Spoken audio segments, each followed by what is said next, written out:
এদিকে ৮ ইসলামী দলের ৫ দাবির আন্দোলনের সংহতি জানিয়েছে এনসিপি। রাজধানীর বাংলা মোটরে দলটির মুখ্য সমন্বয়ক নাসির উদ্দিন পাটোয়ারি বলেছেন, ১০০ বছর চেষ্টা করলেও গণভোট ঠেকাতে পারবে না বিএনপি। তিনি ঘোষণা দেন আওয়ামী লীগকে রাজপথে প্রতিহত করার।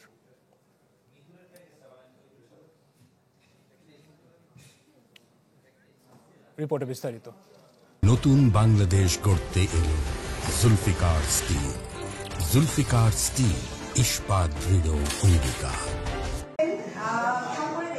আত্মপ্রকাশ করল জাতীয় নাগরিক পার্টি এনসিপির ন্যাশনাল হেলথ অ্যালায়েন্স, যা কাজ করবে চিকিৎসক ও শিক্ষার্থীদের এক যৌথ মঞ্চ হিসেবে। আয়োজনে অংশ নিয়ে দলের মুখ্য সমন্বয়ক ৮ দলের আন্দোলনের সাথে সংহতি জানান। হুঁশিয়ারি দেন, ১০০ বছর চেষ্টা করলেও গণভোট ঠেকাতে পারবে না বিএনপি। বিএনপির যদি ১ বছরের সফলতা বলেন, তাদের 2টা সফলতা, একটা হলো চাঁদাবাজি আর একটা হলো মামলাবাজি। এই 2টা ছাড়া তাদের কপালে আর কোনো সফলতা নাই। এই 2টা নিয়ে তারা জনগণের সামনে যায় ভোট চাবে। আওয়ামী লীগের লকডাউন প্রসঙ্গে এনসিপি নেতারা বলেন, মৃত্যুর পর এখন দুর্গন্ধ ছড়াচ্ছে দলটি। বাংলাদেশ প্রশ্নে ফ্যাসিবাদ বিরোধী দলগুলোকে ঐক্যবদ্ধ থাকার আহ্বান জানান তারা।